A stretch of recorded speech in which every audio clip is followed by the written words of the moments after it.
কোচবিহারের রায়ডাক নদী থেকে এক সদ্যজাতের দেহ উদ্ধার ঘিরে চাঞ্চল্য ছড়ালো তুফানগঞ্জ ১ নম্বর ব্লকের অন্ধরান ফুলবাড়ি উল্লার খাওয়াঘাট এলাকায়।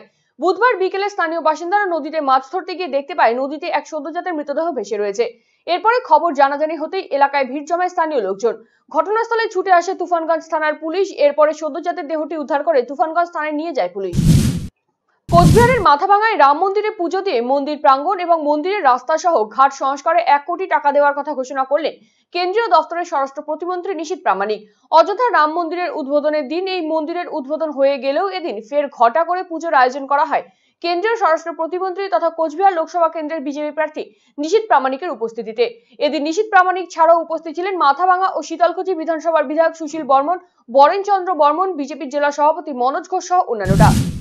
বেসরকারি নার্সিং স্কুলের দুটি গাড়িতে অগ্নিকাণ্ডের ঘটনা ঘটল কালিয়াগঞ্জে। বুধবার রাতে স্কুলপাড়া এলাকায় ওই দুটি গাড়িতে আগুন জ্বলতে দেখেন স্থানীয় লোকজন। পরে দমকলের একটি ইঞ্জিন ঘটনাস্থলে এসে আগুন নিয়ন্ত্রণে আনে।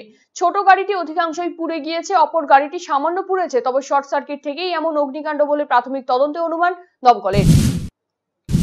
রাতের অন্ধকারে সোনার দোকানে দুঃসাহসিক চুরির ঘটনায় চাঞ্চল্য ছড়ালো দক্ষিণ দিনাজপুরের গঙ্গারামপুর থানার সুখদেবপুর এলাকায়। দোকানের লকার ভেঙে লক্ষাধিক টাকা স্বর্ণ অলংকার নিয়ে চম্পট দিয়েছে দুষ্কৃতীরা। ঘটনা তদন্ত শুরু করেছে গঙ্গারামপুর থানার পুলিশ। এভাবে দুষ্কৃতী হানাদারির ঘটনায় আতঙ্কিত স্বর্ণ ব্যবসায়ীরা। নিরাপত্তার দাবিতে সরব হয়েছেন তারা। আসন্ন লোকসভা নির্বাচনকে সামনে রেখে দক্ষিণ দিনাজপুরের বুনিয়াদপুরে আয়োজিত তৃণমূল কংগ্রেসের বর্ধিত সভা। বর্ধিত সভায় জেলা তৃণমূলের দখলে থাকা ৫৮টি গ্রাম পঞ্চায়েতের মধ্যে মাত্র ২৩টি গ্রাম পঞ্চায়েতের প্রধান উপস্থিত ছিলেন, জানিয়ে আক্ষেপের সুর দলের প্রার্থী বিপ্লব মিত্রের গলায়। এমনকি যে সমস্ত কর্মীদের ডাকা হয়েছে তাদের মধ্যে অনেক দায়িত্বশীল তৃণমূল নেতৃত্ব এদিন গড় হাজির ছিল বলে জানা গিয়েছে। গরম পড়তেই মশার উপদ্রব কালিয়াগঞ্জে মশার উৎপাতে কার্যত টেকা দেয়। বিকেল থেকে ঘরে বাইরে মশার কামড়ে অতিষ্ঠ সাধারণ মানুষ। ফলে অনেকে মশারির ভেতর ঢুকতে বাধ্য হচ্ছে। আবার অনেকে গাঁটের করে খরচা করে ম্যাট জ্বালিয়ে মশা তাড়ানোর চেষ্টা করছেন, কিন্তু কাজের কাজ কিছুই হচ্ছে না। সেই মশার অত্যাচার সহ্য করতেই হচ্ছে তাদের। এ নিয়ে সরব হয়েছে পুরো এলাকার বাসিন্দারা, যদিও মশা নিধনে পদক্ষেপের আশ্বাস দিয়েছে পুর কর্তৃপক্ষ। দেশের সর্বোচ্চ আদালতের গাইডলাইন মেনে রায়গঞ্জ জেলা আদালতে চালু হলো ভালনারেবল উইটনেস ডিপোজিশন সেন্টার, অর্থাৎ নিরাপত্তার আশঙ্কাভুক্ত মানুষদের জন্য বিশেষ সাক্ষ্য প্রদান কেন্দ্র চালু হলো বৃহস্পতিবার। ফিতে কেটে এই কেন্দ্রের উদ্বোধন করেন জেলা ও দায়রা বিচারক পার্থপ্রতিম চক্রবর্তী। এছাড়া উপস্থিত ছিলেন অনেক বিশিষ্ট মানুষজন। জোর কদমে প্রচার শুরু করে দিয়েছেন বালুরঘাটের বিজেপি প্রার্থী সুকান্ত মজুমদার। বৃহস্পতিবার দলীয় নেতাকর্মীদের নিয়ে বালুরঘাট ব্লকের ভাটপাড়া সহ একাধিক এলাকায় অঞ্চল সম্মেলন করেন তিনি। ঘুষিরা এলাকার রং তুলি নিয়ে দেওয়াল লিখনের পাশাপাশি কর্মীদের সাথে বৈঠকও করেন সুকান্ত মজুমদার। আসন্ন লোকসভা নির্বাচনে কিভাবে দলীয় প্রার্থীদের জেতাতে হবে তা নিয়ে কর্মীদের ভোকাল টনিক দেন বিজেপি প্রার্থী। শরণার্থীদের দীর্ঘদিনের দাবি মেনে অবশেষে কার্যকর হয়েছে সিএএ। এতে উচ্ছ্বসিত বিজেপির নেতা কর্মীরা। বৃহস্পতিবার গাজলে প্রধানমন্ত্রী নরেন্দ্র মোদী এবং স্বরাষ্ট্রমন্ত্রী অমিত শাহকে ধন্যবাদ জানিয়ে র্যালির আয়োজন করেন তারা। পদযাত্রায় বিভিন্ন এলাকায় পথ পরিক্রমা করে।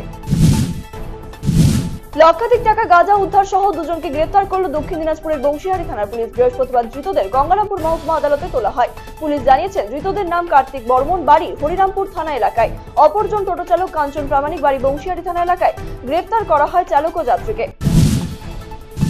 বাস চালক ও টোটো চালকের মধ্যে গন্ডগোলে উত্তেজনা ছড়িয়েছিল গাজলে। ঘটনায় বাস চালককে শারীরিক নিগ্রহের অভিযোগে এক টোটো চালককে গ্রেফতার করেছে পুলিশ। বৃহস্পতিবার ধৃত ওই টোটো চালকের নিঃশর্ত মুক্তির দাবিতে আন্দোলনের নামে গাজল ই-রিকশা এবং টোটো চালকেরা। গাজলের ব্লক ই-রিকশা শ্রমিক ইউনিয়নের ডাকে অনির্দিষ্টকালের জন্য ধর্মঘট ঘোষণা করেছে তারা। তাদের অভিযোগ, বিনা দোষে এক টোটো চালককে গ্রেফতার করেছে গাজল থানার পুলিশ। অবিলম্বে তার মুক্তি দেওয়ার দাবি তুলেছেন তারা। নির্বাচনের প্রাক্কালে বৃহস্পতিবার নিকাশি নালার কাজে শিলান্যাস করা হলো মালদার হরিশ্চন্দ্রপুরের সুলতাননগর পঞ্চায়েতের বৈজনাথপুর এলাকায়। এদিন এই শিলান্যাস অনুষ্ঠানে উপস্থিত ছিলেন জেলা পরিষদ সদস্য বুলবুল খান সহ অন্যান্যরা। জেলা পরিষদের অর্থানুকূলে ২০০ মিটার দীর্ঘ নিকাশি নালা নির্মিত হবে এখানে। বেসরকারি বাস এবং টোটো চালকের গোলমালের জেরে বৃহস্পতিবার সকাল থেকে বন্ধ মালদার বেসরকারি বাস। বাস বন্ধের জেরে বিপাকে পড়লেন গৌড়বঙ্গ বিশ্ববিদ্যালয়ের স্নাতকের পরীক্ষার্থীরা। অন্যদিকে ঘটনার জেরে ক্ষুব্ধ বাস চালকেরা। চালকদের সঙ্গে কথা বলে সমস্যা মেটানোর চেষ্টা চলছে বলে জানিয়েছেন প্রশাসনের কর্তারা। লোকসভা ভোটের মুখে নতুন বাস ডিপো পেতে চলেছে মালদার গাজল। রাজ্যসভার সাংসদ সুখেন্দু শেখর রায়ের উদ্যোগে ডিপো প্রাপ্তি গাজলবাসীর। বৃহস্পতিবার ভিডিও বার্তায় এই বিষয়ে জানান রাজ্যসভার সাংসদ সুখেন্দু শেখর বাবু। সাংসদ তহবিল থেকে বরাদ্দকৃত ১ কোটি টাকা ব্যয় নির্মিত হবে এই ডিপো। ইতিমধ্যে প্রশাসনের কাছে সেই টাকা তুলে দেওয়া হয়েছে। গাজলের পূর্ত দপ্তরের জমি সহ আরও একটি জমি দেখা হয়েছে। এজন্য তাদের ভোটের পরেই কাজ শুরু হবে বলে আশ্বাস দিয়েছেন সাংসদ। পথশ্রী প্রকল্পে ঢালাই রাস্তার কাজের সূচনা করা হলো কালিয়াগঞ্জ ব্লকের বরুণা গ্রাম পঞ্চায়েতের কাহিল এলাকায়। এই ঢালাই রাস্তার কাজের জন্য আনুমানিক 11,65,000 টাকা বরাদ্দ করা হয়েছে। উপস্থিত ছিলেন পঞ্চায়েত সমিতির সভাপতি হিরণময় সরকার, বরুণা গ্রাম পঞ্চায়েতের প্রধান বিথিকা দেব শর্মা সহ অন্যান্যরা।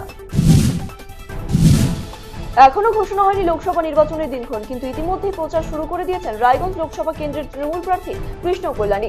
লোকসভা কেন্দ্রের বিভিন্ন এলাকায় যাচ্ছেন তিনি, পরিচিত হচ্ছেন দলীয় নেতৃত্বের সঙ্গে। বৃহস্পতিবার জেলার গোয়ালপুকুর বিধানসভা কেন্দ্রে যান তিনি। এদিন পায়ে হেঁটে এলাকা ঘোরেন তিনি। তাকে সেখানে স্বাগত জানান সঙ্গে ছিলেন মন্ত্রী গোলাম রব্বানী সহ অন্যান্যরা। ব্লক ও বিভিন্ন গ্রাম পঞ্চায়েতের সরকারি আধিকারিকদের ভিভিপ্যাট এবং ইভিএম মেশিনের ব্যবহার বোঝাতে প্রশিক্ষণ শিবির অনুষ্ঠিত হলো হেমতাবাদের বিডিও অফিসে।